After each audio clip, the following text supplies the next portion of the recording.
What is going on, everybody? Welcome into the reveal of the number 18 team in my 2021 NFL Power Rankings with a deep dive into the Washington football team. Before we get started, a quick reminder to please do hit that like button to show your support for the channel.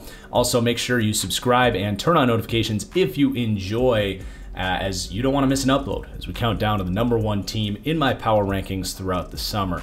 And I am really excited to get into this deep dive because I feel like the last 4 or 5 episodes have been teams that I'm either lower on and kind of need to justify the ranking, or teams that have kind of a heated discussion point that I really need to justify as well. But with this team, it's been just kind of positive vibes, man. It's a team that has completely dug themselves out of the cellar and revitalized the culture and the roster here, and it's all of a sudden like a really good roster, which is just insane. You know, you look at the bottom 4 or 5 deep dives that we've done, we've talked about best case scenario, things that we can't necessarily project but you can hope for. Washington was the team last year, and really a rare example over the last 4 or 5 years of a team that really did dig themselves out of the grave quickly.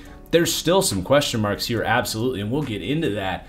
But really impressive job by Ron Rivera to reset everything here quickly, and a great job by this front office as well as we look at their offseason that was one of the better around the league, because they had some losses, as you'll see there, but they did a great job to supplement and even improve upon all of these position groups where they had those key losses. So Alex Smith is going to retire, and you know, he won the Comeback Player of the Year. It was really great to see him get back on the field for one last hoorah, but if we're being completely honest, the on-field product from Alex Smith was just not very good. That's even selling it too high. It was hard to watch, frankly. So they bring in Ryan Fitzpatrick to upgrade at quarterback. And then offensive line, they do let Morgan Moses go, but you see Charles Leno gets brought in here. Call that a push. Samuel Cosmi in the draft as well, Eric Flowers, so they do a good job to supplement that loss. Kevin Pierre-Louis was a really nice linebacker for them. They get more athletic and younger there with Jamin Davis. And then Ronald Darby, good player for them last year, but they upgrade there, bringing in William Jackson. So all of their losses, they supplemented, to say the least, and then they even bring in some better playmakers and some speed on this offense that they needed in Curtis Samuel and Diami Brown, a couple of dynamic playmakers there for the offense, and just a really good offseason overall. To add on top of a year last year, as we mentioned, just a lot of guys kind of proving people wrong, emerging from the shadows, if you will. And that's part of what's going to make this such a fun deep dive, is as we go through this roster, we're going to talk about players that some of you might not really be aware of, guys that are key contributors and role players to this team. But we are going to start at quarterback, which it's not controversial and unknown to say that this is a massive question mark for this team, where they're going to rank 29th in the league. But this is a better quarterback group than they had last year, in my opinion. You know, Alex Smith, great to see him go out with that Comeback Player of the Year award. But the on-field product, man, it just was not pretty. You could tell how limited he was physically and how much he limited the offense. And then Kyle Allen, kind of the opposite, where he is a decent athlete, but just gave you no week-to-week consistency. So you bring in Ryan Fitzpatrick here, coming off his most impressive year in Miami, and then you have the kind of wild card phenom in Taylor Heineke, who actually showed some nice things. And we'll talk about both these guys and why they can, either of them might give you some hope here. Number 1 with Ryan Fitzpatrick, what a unique career, man. I think he just broke the record for the most teams that any NFL player has ever been rostered on, at like 9 or 10. It's insane how nobody's really stuck to him. He's bounced around the league, but he's been good enough to keep a job. And last year, he was good enough to really be the best quarterback on that Miami team that just drafted a quarterback 5th overall. And what's so interesting to me about this, because obviously you can't rank Ryan Fitzpatrick as the starter all that high. He's never established himself as a consistent quality starter for a full season. But what's so interesting here is I kind of believe in him to actually develop late in his career, which you don't say that about most players. But what we saw from Fitz last year in Miami was not reflective of what we had seen for him the first, I don't know, 12 years of his career, or however long he's been in the league. because throughout his career, he's been this guy that is sort of that Jameis Winston style quarterback, right? He doesn't play like you would expect a undrafted or late round pick out of Harvard with a lack of athleticism to play like, right? You would think he's this methodical, smart quarterback on the field. Yeah, Fitz might be super smart off the field, but he plays much more like a Jameis Winston, Brett Favre than he does a Peyton Manning. And that's been throughout his career, and it's led to him playing a lot of like inconsistent games where, yeah, you'll get the high-end games from him where he comes out with 400 yards, a couple touchdowns, leads the team to victory, but then the next week he'll go out and throw 3 picks and get benched. That's been Ryan Fitzpatrick throughout his career. But in Miami last year, that was not Ryan Fitzpatrick. He clearly had the best year of his career, just giving you that consistent week-to-week production. And if that's who he is now, if he's had this late career emergence, they're going to exceed the 29th ranked quarterback in the league. You know, he still has physical limitations, and you might still get the occasional week where you are scratching your head with him. But if you can get 12 to 13 games of what Ryan Fitzpatrick was last year in Miami, they can have the 20th best quarterback here. We saw Fitzpatrick really lead the Dolphins last year, and they had a great defense and won 10 games. That can absolutely be here for Washington. And if you are getting Miami Dolphins version of Ryan Fitzpatrick, I think Washington is absolutely going to compete in the NFC least in a real way, not in a last year season where, you know, they win the division with 7 wins or whatever. But it's just impossible to say with any true confidence that that's what you're going to get from Ryan Fitzpatrick, because you're stacking up last year against, let's see, what was it? Let's just click on his card here. How many years has he played? He's 38 years old. He has 16 years of experience. 1 out of those 16 seasons, he's looked like a consistent week-to-week starter. Because even in the year before in Tampa, where he earned the Fitzmagic title, you did still get those moments where he would come out, stink, and then they would bench him for Jameis Winston. And it was just rinse repeat because Jameis is Ryan Fitzpatrick. But I do kind of believe in Ryan Fitzpatrick in a weird way. He's been waiting on a team to really commit to him, let him be the starter, practice with the team throughout the offseason, and he has such a great opportunity to be such a great feel-good story. And man, how can you not root for Ryan Fitzpatrick here as long as you aren't a fan of the other NFC East teams? But you also have Taylor Heineke here, who we need to talk about. You know, he's kind of a young version of Ryan Fitzpatrick. He's already been on like 4 or 5 teams. He was undrafted out of Old Dominion. So he also, like Ryan Fitzpatrick, is a guy that was never really believed in and never given a true opportunity. And he might have a chance to capture that. If Fitz comes out and has a couple down weeks, throws a bunch of picks, they're probably going to turn to Taylor Heineke, because what we saw from him in that one wildcard playoff start, in addition to some moments in the leading weeks up to it, but it really is to me about what we saw in the playoffs against the best defense in the NFL last year in the Tampa Bay Buccaneers. He looked like a starting caliber quarterback. There was some physical limitations. He doesn't have the strongest arm in the world.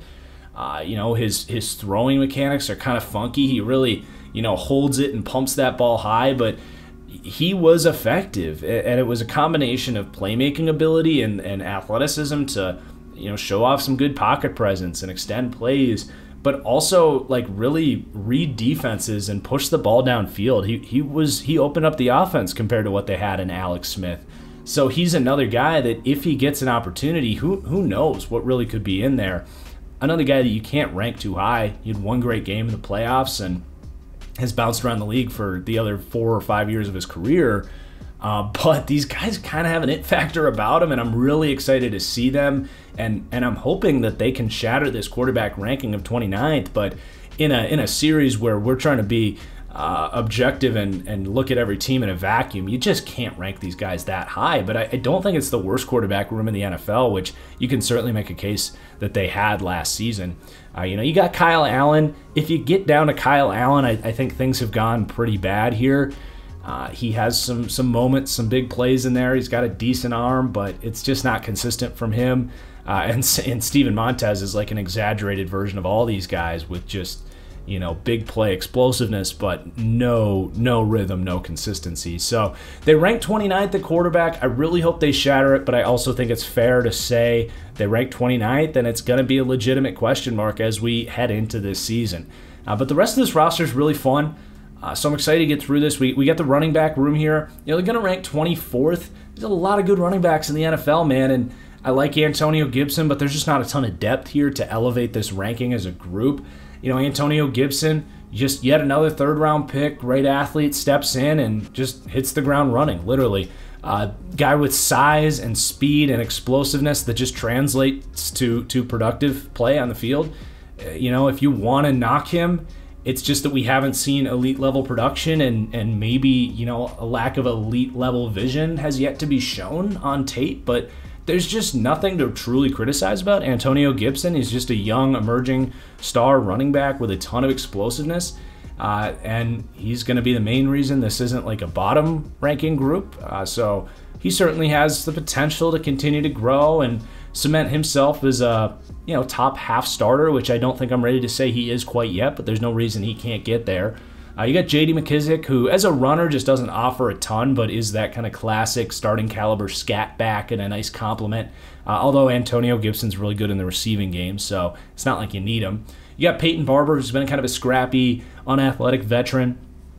And then do keep an eye on Jarrett Patterson, excellent undrafted free agent pickup. I think he can contribute and will potentially take Peyton Barber's job here unless they keep 4 running backs. I do think he keeps Lamar Miller and Jonathan Williams off the team. I think he's that good as an undrafted pickup. I did have a 3rd to 5th, I think 4th, 5th round grade I had on Jarrett Patterson. Looking back on it, he's a good contact balance back. You can't truly call him undersized because he is stocky and breaks off tackles, but he is smaller. He doesn't have great straight line speed. He's almost a mirror image of Devin Singletary up in Buffalo. So, you got 4 guys that can contribute here. It's the running backs. It is what it is. It's not going to make or break the team like most running back rooms. And then we get to the receiving group that's really solid here. You do have that true number 1 in Terry McLaurin. Reminds me so much of a young Allen Robinson, where it was just like, how does this guy produce as much as he does without good quarterback play? And we went through the quarterbacks. I don't know if he'll get the high-end quarterback play that he needs to get himself into the Stephon Diggs, Devontae Adams, Keenan Allen range of, top 5 receivers, but he's right on the cusp of a top 10 guy. He's got every trait you look for in a number 1 receiver. He's got a good physical profile. He's tall and has the size, but also is not oversized. Like, he's quick as well. So you get the speed for deep threats. You get the quickness and footwork to be quick off the ball with his release package and the route running. He can go short to medium to intermediate to deep. You can ask him to run anything and do it at a high level against any corner in the league. There's just no true criticisms of Terry McLaurin. It's just a matter of him getting the quarterback play and then seeing if he can be, an elite wide receiver. But you got to love what you have there. You have your true number 1. So they're going to rank 14th, by the way, with receiving. And having a guy like Terry McLaurin is going to help you get up there. But you also have Curtis Samuel they bring in as just such a perfect complement here. It's going to allow Scott Turner, the offensive coordinator here, to have a little bit more creativity with pre-snap motion and kind of gimmick play calling, get the ball in his hands, create easy first downs, can line him up at running back as well. Just a perfect kind of chess piece to open things up a little bit here. And Curtis, he showed some nice things getting down the field as well. He's not just a gimmick player. He's developed really nicely in his time in Carolina. And then you have some bigger-bodied options kind of competing, as well as Diami Brown here, all kind of perimeter players as that kind of outside complement to Terry McLaurin. And this, I think, is just going to be an open competition, and you've got, really 3 to 4 guys, maybe even 5 guys that have a chance to emerge as quality number 2 options. So Kelvin Harmon, who tore his ACL last year, heading into last year, looked like the true number 2. And I believe in Kelvin Harmon. I actually had a 1st to 2nd round grade on Kelvin Harmon. Now, I've changed the way I evaluate players. I value speed a lot more, and I don't think he'll ever live up to that grade looking back on it 3 years ago. But I still think some of the traits he showed can translate to being sort of an Alshon Jeffrey style receiver, where he's a really good big-bodied guy, a contested catch option on challenging third downs. But he, like Alshon Jeffrey, has quick feet and can beat press. So I think there's some good traits in there, and getting him back healthy is an upgrade to this receiving core. He missed the entire season last year. That was a kind of heartbreaking injury for this team last year. And then you have Cam Sims, who emerged in that void that was left by Kelvin Harmon as that number 2 opposite of Terry McLaurin. Sims is fine, a big-bodied guy with kind of underrated speed, but just, doesn't do anything all that well. Hands can be a little bit iffy as well. He had a heartbreaking drop in that wild card round early in the game. Could have had a big touchdown play on a dime from Taylor Heineke, but just couldn't haul it in. But, he is a nice depth piece here as that perimeter option. And then Dyami Brown, it hurt me to rank him as the 5th best receiver here, because I do truly believe in Dyami Brown. And if I had to bet on who's going to emerge as the number 2 option here, it's going to be Dyami Brown. I loved him coming out. Top 10 receiver. I think, he's actually 11th, but on my board at least. But so many good receivers in this draft class, man. And they were able to capitalize on a deep receiving class, getting a guy that would probably be a top 50 player in most drafts in the 3rd round. So Dyami Brown's skill set is vertical. He has great release off the line of scrimmage. He has enough speed. He's not a true burner. And then excellent ball tracking ability and deep route running. So pairing that with Terry McLaurin and Curtis Samuel, it's a dream skill set. Now, it's getting a little crowded here, right? In order for a 3rd wide receiver to really produce, if you want to talk about like fantasy football sleepers and how much is Dyami Brown going to break out and show up on the box score, probably not a whole lot in 2021. I don't think they're going to have this explosive passing game that can support a 3rd wide receiver. But as far as how much he can contribute and impact this offense as a guy that defenses have to account for, Dyami Brown, I would say, gives me the most hope out of any of those 3 guys we just mentioned between Harmon, Sims, and Brown. But, it is going to be a competition, and I can't say with confidence that it's all Dyami Brown and no Kelvin Harmon and no Cam Sims. It's probably going to be a bit of a battle as the season goes on. Got Steven Sims, who's decent slot receiver. Don't want to spend a ton of time on him because with Curtis Samuel coming in, you probably don't see a ton of Steven Sims. You have Antonio Gandy Golden, who was also an interesting pick last year. Had a hard time getting on the field. Small school guy, just a big-bodied possession receiver. I don't like him as much as those other 3 we just mentioned, so it's going to be really tough for him. They did sign Adam Humphries. I would bet he gets cut here after the draft because, you bring in Dyami Brown and Dax Milne here, who I think they would want to roster. Milne had an excellent chemistry with Zach Wilson. Now, I thought Milne had to go to a place where he could be kind of that Jordy Nelson guy that has really good chemistry with a quarterback that really attacks the sidelines really well, because he has really good body control along the sidelines and just good timing on like comebacks and hitch routes, kind of one with his mind as opposed to his athletic upside. That's why he falls in the draft, but comes out as a junior and was a productive player at BYU. So I think he makes the team, and he's kind of similar to Dyami Brown. They're kind of throwing 2 darts at that perimeter number 2 option receiver. So that's about as deep as you got to go. But you also have Isaiah Wright, who contributed as kind of a poor man's Cordarrelle Patterson, big-bodied physical receiver. So it's a really deep group of receivers. After Terry and Curtis Samuel, you have some questions, but I feel very good that someone there is going to step up. You've got a lot of talent competing for that number 3 wide receiver role. The tight end group is just not very good. It's one of the worst tight end groups in the NFL, but Logan Thomas was one of those players that emerged last year, at least as a quality starter. A converted quarterback now into his 30s. How much better do you expect him to get? That's difficult to say. But he's a decent option at tight end. He's just kind of a balanced, all-around tight end. No true strengths, no true weaknesses, I would say. And then it's really a big, open battle of kind of so-so depth here. You got Tamarick Hemingway, who probably starts as the number 2 wide receiver, though I don't think he's as talented as John Bates out of Boise, Deion Yelder, who they pick up from the Chiefs, Tyrone Swoops, who has kind of that basketball player profile. Same with Ricky Seals-Jones. Those guys have both kind of been around the league. And then Samis Reyes as well, might be the most athletic tight end of this group.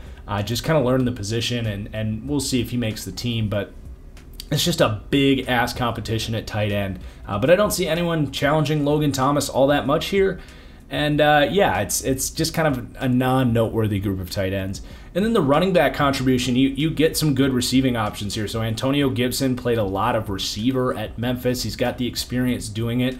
He showed a lot of great flashes last year in the receiving game. So he's trustworthy to me and has the explosiveness as well as a receiver. And then you got J.D. McKissick, ideal kind of scat back, third down back, and that's really all you need. Peyton Barber, Jarrett Patterson, probably not giving you a ton out of the backfield. And then I don't even think the other two, Lamar Miller and Jonathan Williams, those veterans, make the team. But you're going to come out with the 14th ranked receiving group. You got Terry McLaurin really elevating this group, a bunch of depth at receivers, tight end is so-so, and you're just fine with your receiving running backs. So it's a really nice group of receivers and another group that I'm excited to see play this year with the combination of Fitz and Heineke. And then you have an offensive line here that's really underrated. And this was, to me, where they stunned me the most last year with the way some of these guys kind of broke out and or developed.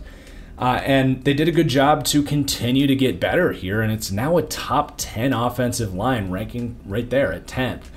So the tackle duo is going to be, in my opinion, Cornelius Lucas at right tackle and Charles Leno at left tackle, with your second-round pick, Samuel Cosmi, really pushing these guys and potentially taking one of those guys' jobs.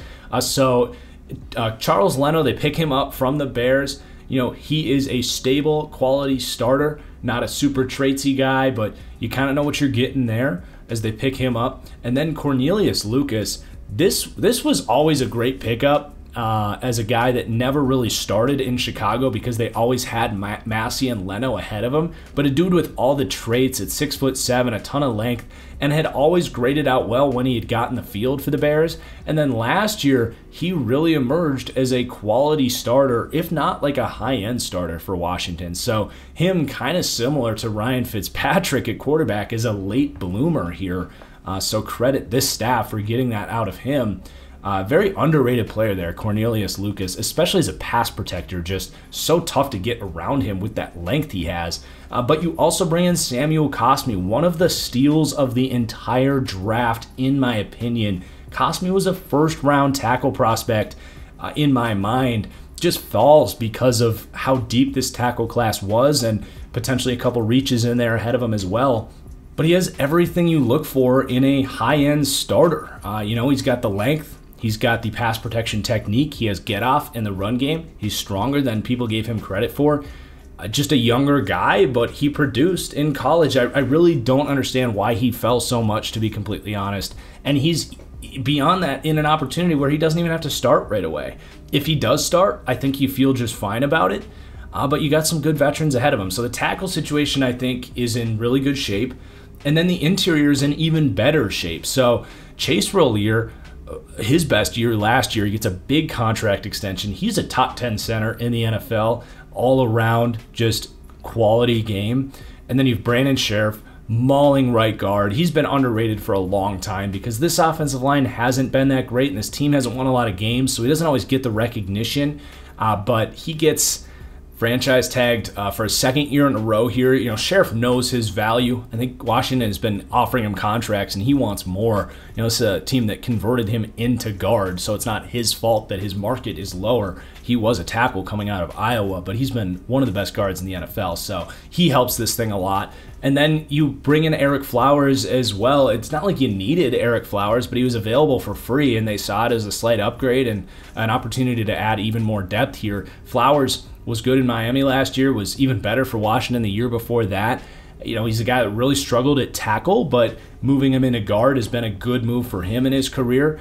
So you got two former tackles there at guard, and he didn't have the foot speed to compete at tackle, but at guard he's got the anchor and the physicality in the run game to be a quality starter. So you don't have a weak link on this offensive line. You are also deep because we didn't even mention Wes Schweitzer at guard, who was a quality starter for this team last year. Like I said, they didn't need Eric Flowers, but Schweitzer was kind of a one-year breakout last year, was never a great player for Atlanta. So they're banking on the better athlete in Eric Flowers to give them an upgrade there. But if they have to go back to Schweitzer, that's more than fine. So you got 7 deep of potential quality starters, which is super valuable because you expect someone to go down with an injury at some point along the road.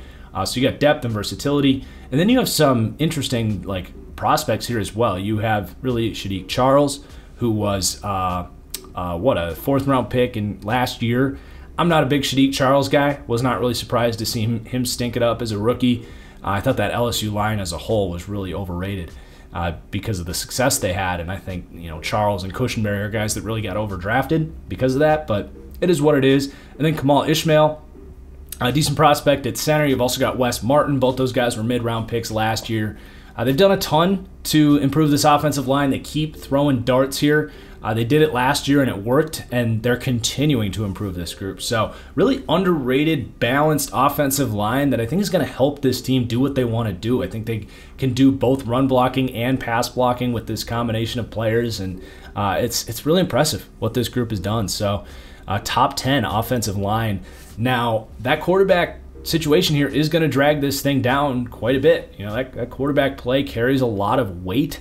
They're actually going to rank 29th overall for offense. And part of this as well is the offensive coaching, to me, is just fine.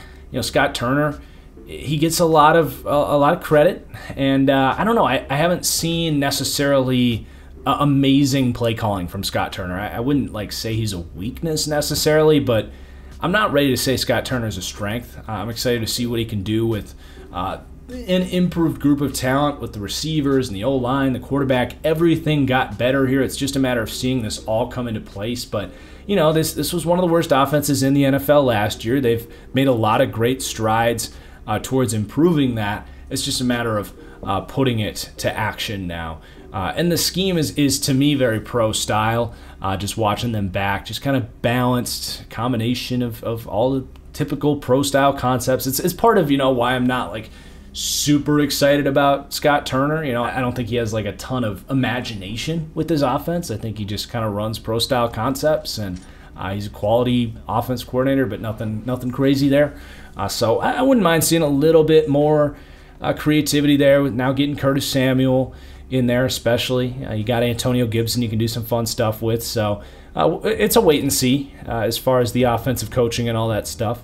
But let's go ahead and transition to the defense, which is really what gets this up into the top 20 of teams, and was what was so great last year, and where the upside is for this team, where they're going to rank 3rd in the NFL. Man, this is such a fun defense. Can't wait to break this thing down. So let's get into it, starting with the run defense, where they're going to rank 5th. This is an outstanding defensive line. You're going to sense a theme here.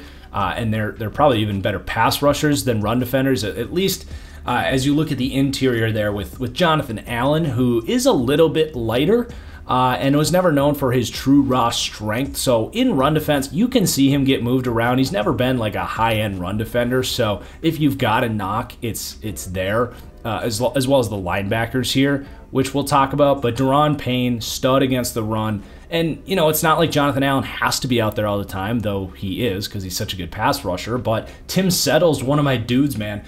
Here on That Franchise Guy, it's hashtag free Tim Settle season, because I think he's a starting caliber guy, both as a pass rusher and a run defender. But he does have a little bit more of that nose tackle frame. He can just blow shit up in run defense. A quick dude for his size. And I'm a big Tim Settle fan, and they do get him as a part of this rotation, and can play well with Jonathan Allen's skill set and that rotation. And they get Matt Ioannidis back as well, who missed most of last season.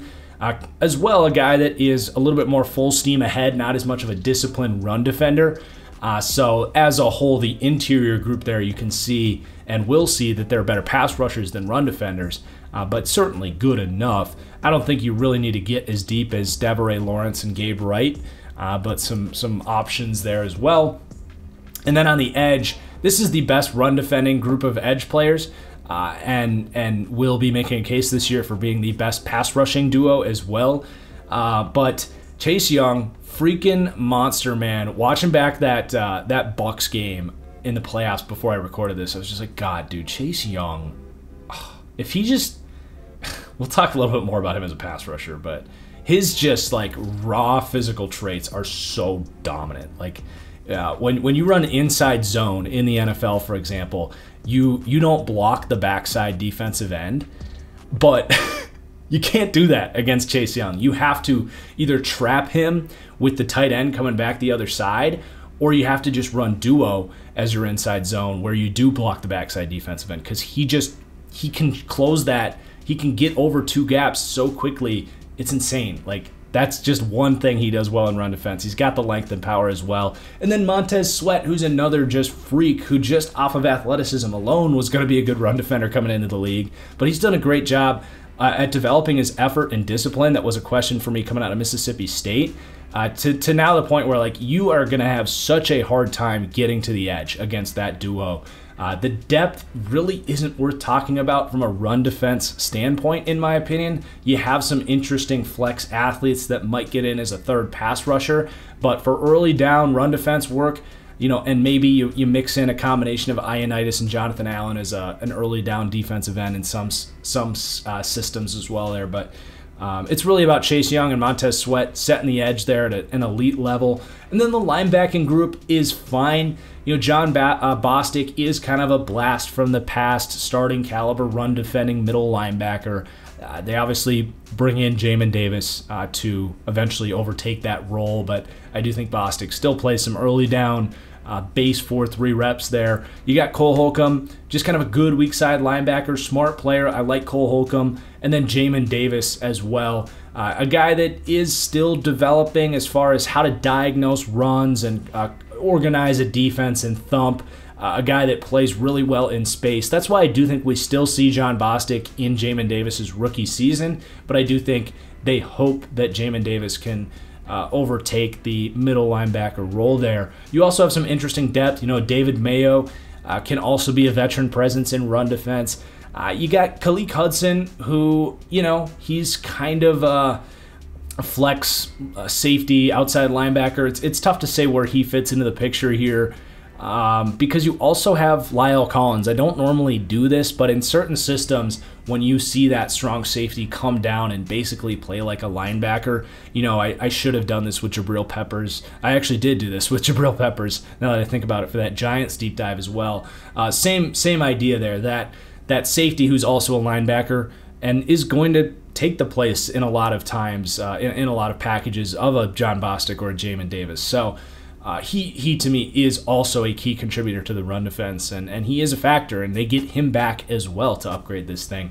Overall, I have no questions about this run defense, that it is going to be well organized and well disciplined under Ron Rivera, but also that they have the talent to do it. And with the pass rush as well, I spoiled this a little bit on the podcast interview with Alex last night, but this is the best pass rush in the NFL, and it's got to be the number one reason I'm a little bit higher on this Washington football team than some other people may have expected. Man, this group is insanity, and we haven't even seen the best of them yet. You got to start with Chase Young. We talked about him a little bit, but really all that's left to see from Chase Young is for him to continue to develop like the counter move aspect of his game. It's very similar to Myles Garrett. Like, these two guys, super similar as prospects, right? Like the size, speed, length, power, it's all there. And Chase Young is such a high-end character guy as well that there's really no reason to believe that he can't package all of those physical traits to just develop a couple really good moves that he can mix in here or there, because it's not like he has to use a pass rush move most of the time, right? He can just win with get off length and power. But if that's all you have to account for, which I would argue Montez Sweat is kind of, that's what he is get off length and power, and that's why I don't see him ever becoming that elite, Khalil Mack, Von Miller level number one pass rusher. We'll get to Sweat, but Chase Young, I do believe, is going to get there. It's just a matter of, is that going to be him this year? Is that going to be him next year? When do we see that? That's just really the only question mark, which is a teeny tiny question mark. He could very well be Defensive Player of the Year. He could very well become the best defensive player in the NFL, not named Aaron Donald now. Like, yesterday. Like, it could have already happened. We just don't know. But that's the type of potential you're talking about with Chase Young, is game-wrecking, elite-level defensive impact, which is the number one reason this is the best pass rush in the NFL, but he's got great talent around him as well. Montez Sweat on the other side. God, this has been really fun to watch Montez Sweat develop here. And, I wasn't crazy about him coming out in the draft. I saw the physical traits.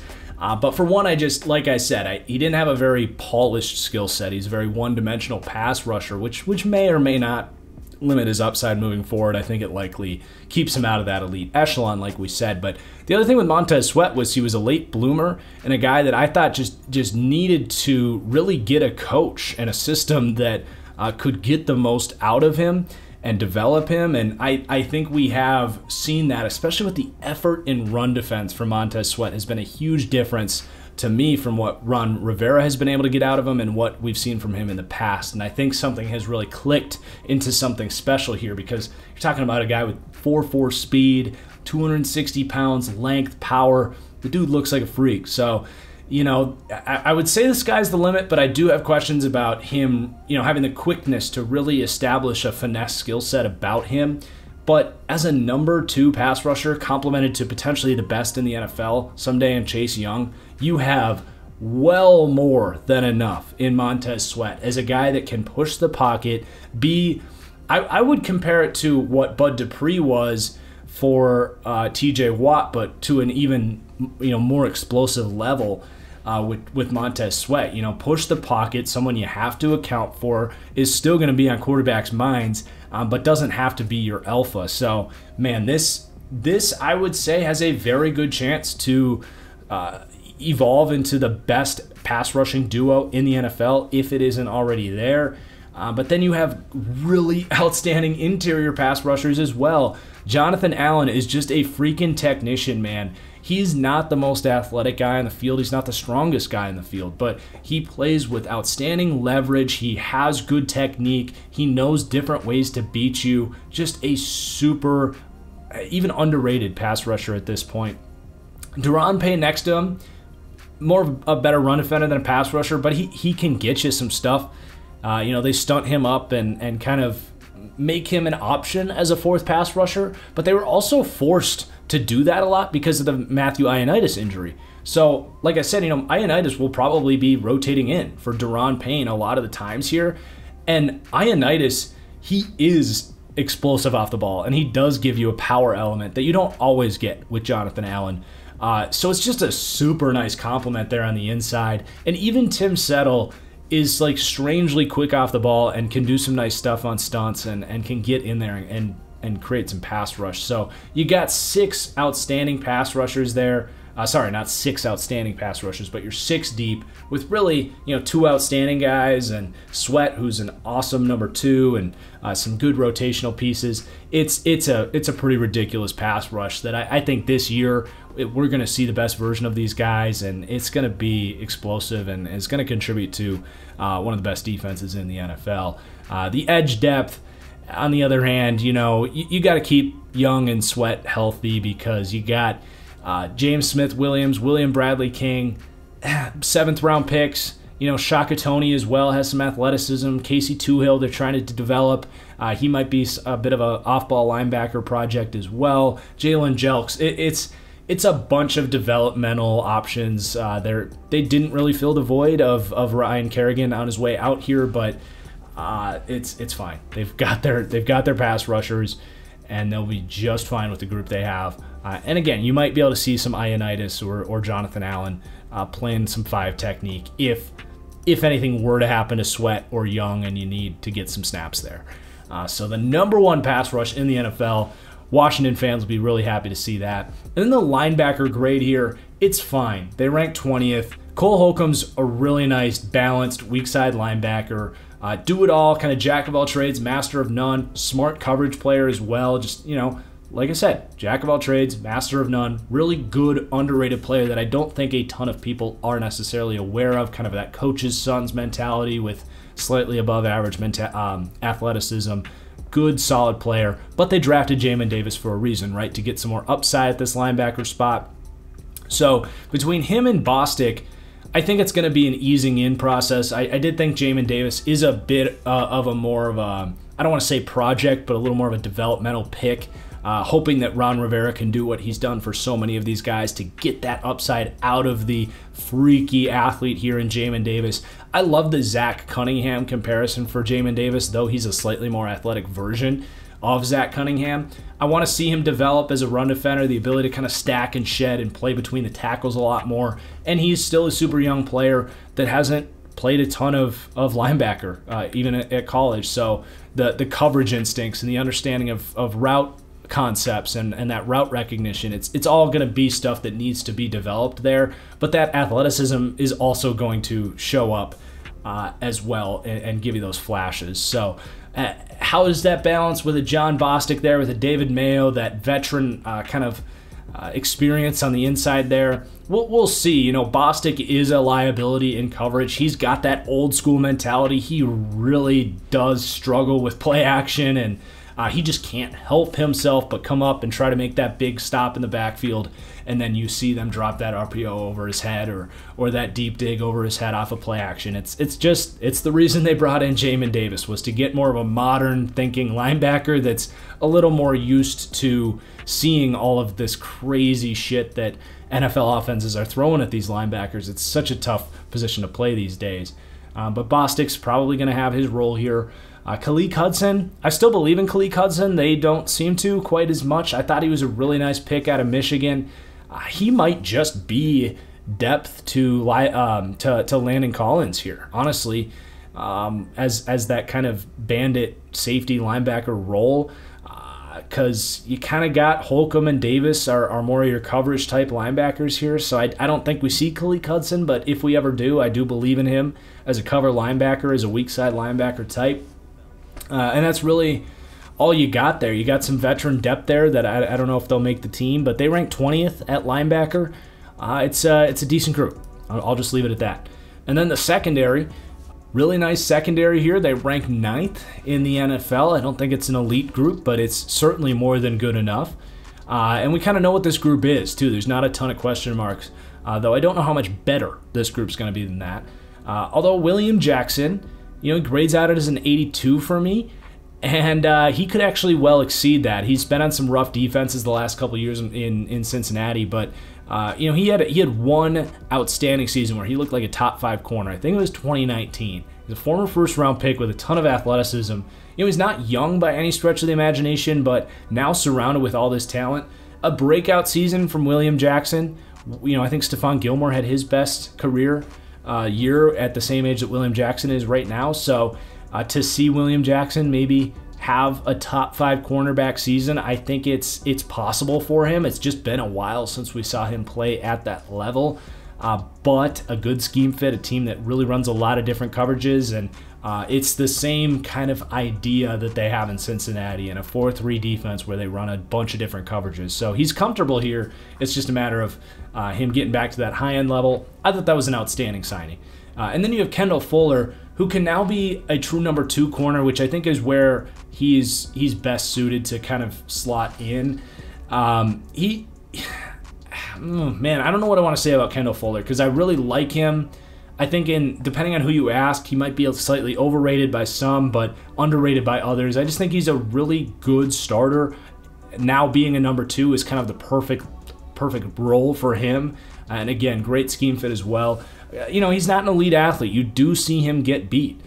So it's nice to get a William Jackson in there who does have more of the length and speed to take care of the other team's number 1, whereas now Fuller can be a little more of that secondary option. So that's really nice. Great cornerback duo there.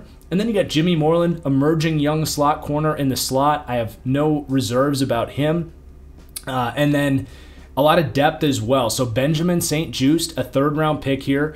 Now, it seems they're going to be playing him at corner. A little bit disappointing for me. I did have him as a corner on my draft board, but I actually love his upside as a strong safety. He is almost a spitting image of Justin Simmons, the prospect.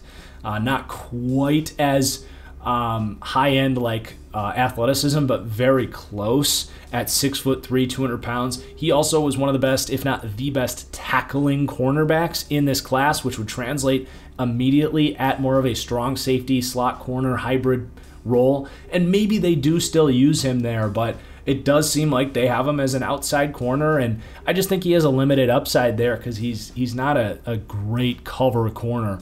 But, you know, we'll see. It's a smart staff, and in my opinion, they would be smart to actually make a conversion there of him to strong safety. We'll see how that plays out. You got Darryl Roberts, who's an athletic veteran, a good 4th or 5th guy. Danny Johnson, I think, can play some slot if they ever called upon him. So you're 6 deep there of guys I like. And then you got some competition there with some interesting players in Stroman, Brown, but probably going to be going 6 deep at corner because their safety group is super deep, and I think they want to keep a lot of these guys around. So you got Landon Collins, who's a true strong safety. You know, he had one amazing season for the Giants that got him absolutely paid to the point where he is certainly overpaid now, but it's not that he's a bad player. He's a captain of the defense and a playmaker in the short to intermediate game who also makes up for some of the deficiencies they may have at linebacker right now.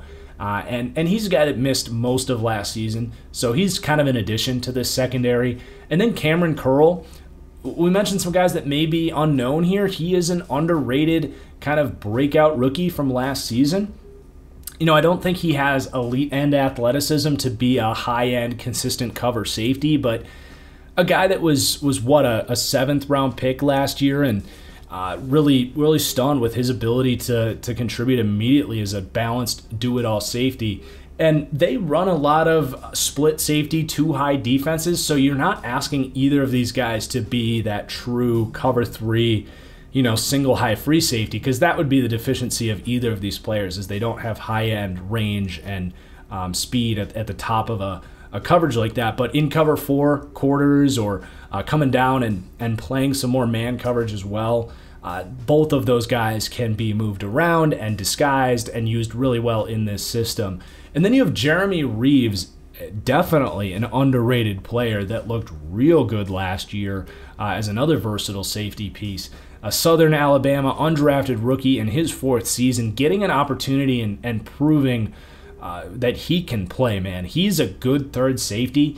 We just need to see more from him, but I was really impressed with some of his ability to break on balls and show some range up top and offer a skill set that he didn't necessarily have. So he could be a decent 3rd for them. They also signed Bobby McCain, who's started a lot of games at free safety for the Miami Dolphins. He, again, gives you a little bit more of that single high range up there, but also depth for slot corner if Jimmy Moreland, a young player, takes some steps back. So he is a nice, just all-around defensive back depth piece. You've got Deshazor Everett, a veteran that's been okay and a good special teamer for them. Troy Apke, I wish he worked out, man, but he doesn't seem to have the coverage instincts up there. I still think he could convert to corner and be a really good player because he is an insane athlete. But yeah, he just doesn't seem to have that high-end coverage IQ up there. Misses a lot of tackles too. And then they even draft my dude Darrick Forrest in the 5th round. I was saying, man, don't sleep on Darrick Forrest ahead of James Wiggins as the better safety in that group. The more and more Cincinnati I've watched, and I've continued to see some of them throughout the summer, actually, just doing some off-season projects. But even more and more, I'm like, man, Darrick Forrest was way better than James Wiggins, who Wiggins was just always out of position. Forrest was the versatile split safety that could come down, run man coverage, has the range up top. I'm a big fan of Darrick Forrest. He's got upside and speed, and I think he could play right away. So I think that was a great pick in the 5th round. Now, he's got a lot of guys, a lot of bodies in front of him to take that job, but fully expect him to make the team here and maybe make an impact someday. You know, they've gotten the most out of guys like Cam Curl and Jeremy Reeves. Why can't Darrick Forrest become a high-end quality starting free safety and a nice compliment to Landon Collins? So big fan of that pick. And they're going to rank, as I said, 9th in the secondary. Really good group, and I feel like they round out the ability for this to be a top 3 defense. They're outstanding in the front and more than good in the back end. They're well coached with Ron Rivera. They're tied for 7th for defensive coaching. You know, it's kind of an old school 4-3 split safety defense. The Mike Zimmer ties a little bit or at least maybe the same influences with that scheme. You see a lot of quarters coverages, mixing in man coverage, cover 2, nice balance of stuff, not overly reliant on cover 3, so to speak. The home field, I think, is solid. It's getting there. Not an elite home field advantage necessarily, but certainly not enough to hurt them. And then just the overall recap, 29th for offense, dragging this thing down. A lot of question marks there, especially with the quarterback situation, but certainly the potential to exceed that.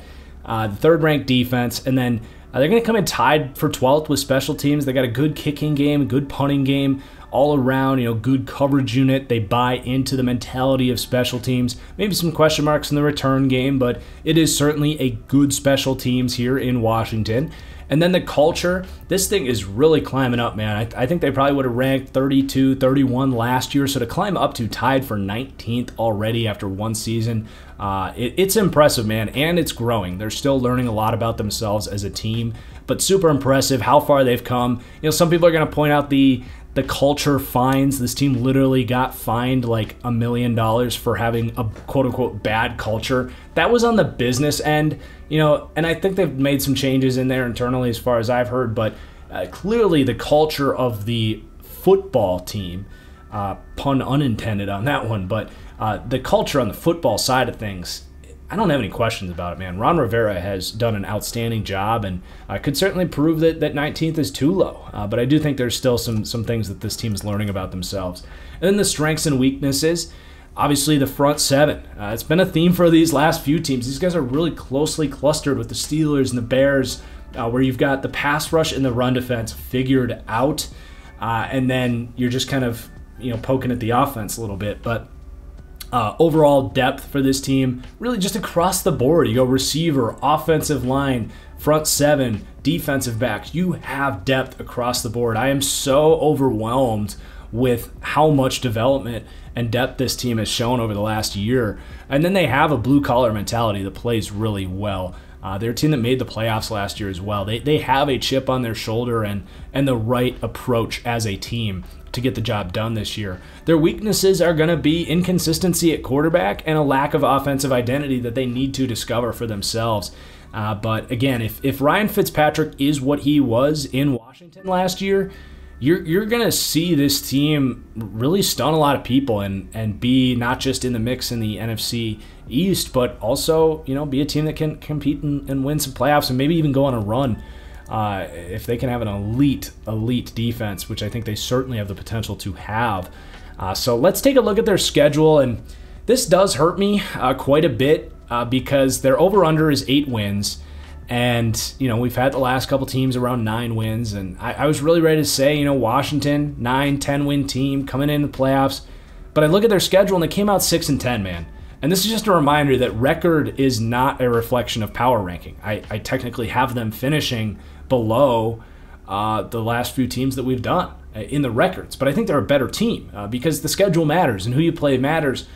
And God, the schedule sucks for them, man. The beginning 5, it's not brutal. You've got the Chargers and the Giants at home. I think they split those. And then you go at Buffalo, at Atlanta. Again, I think they split those, probably beating Atlanta. And then you have New Orleans at home, which is not easy. But, I've got them starting 3-2, which is on pace for being a good team. But good God, the rest of this is brutal. You got Kansas City, at Green Bay, at Denver. Those are really tough games. It's going to be tough for them to pick up a win there. Maybe they can beat Denver. But dropping 3 before the bye week, dropping down to 3-4. And then what's really rough here is, for a team like this who's kind of in the middle, you want to get teams like Carolina, Las Vegas, and Denver and Atlanta. You want to get those teams at home because those are more like 50-50 games, and you get that home field advantage, especially with a pass rush like this. You get that home field advantage rocking so you can make sure you win those games. And then you'd rather go on the road to a Tampa Bay. You'd rather go on the road to a Seattle, go to a Chargers. Teams that you're probably not going to be favored against either way. You'd rather go on the road and try to pull those upsets. I think that stuff matters. So I do think they can beat Seattle because of that pass rush at home, but that's certainly not easy. I actually have them losing at Carolina, losing at Las Vegas. Certainly winnable games right there. Those games right there might swing their season. Really just splitting across the division. They have 5 of the last 6 games Just their last 5 games in general are all divisional games, which is pretty wild. But yeah, man, 6-10. It's tough, man. I really want to believe in this team, and I'm going to say no bet here because I think they can exceed this, and my gut tells me they will. I actually have bets down on them to win this division, so I will say that. You know, I don't think this is likely a Super Bowl team, but I do have a better feeling than, unfortunately, we came out here with this schedule prediction. But if I'm taking in a vacuum look and just saying, like, where are they going to be favored, where are they not, and just kind of picking off of that, it's going to be tough. They're going to have to pull off some upsets if they're going to exceed their over-under of 8 wins. And it's hard for me to sit here and say that they will do that for sure. So I hate to end on kind of a pessimistic outlook for the schedule prediction there. We'll see where I'm at when I do my preseason schedule predictions, where I can kind of remove myself from the sort of in a vacuum look that I do in this series and apply more of a gut feeling to my actual predictions. We'll see where I come in right before the season starts. I hope it's higher than 6-10 because I'm genuinely pulling for this team. But yeah, that's enough about the record prediction there. And that's going to do it for the deep dive here. I really hope you guys enjoy the breakdown of the team. Washington fans, let me know where I was right, where I was wrong. And make sure you guys hit that like button as well. Subscribe. We're getting to that midway point, man. This series has been incredible to this point, so I appreciate you for watching, and we'll see you for the next one. Peace out.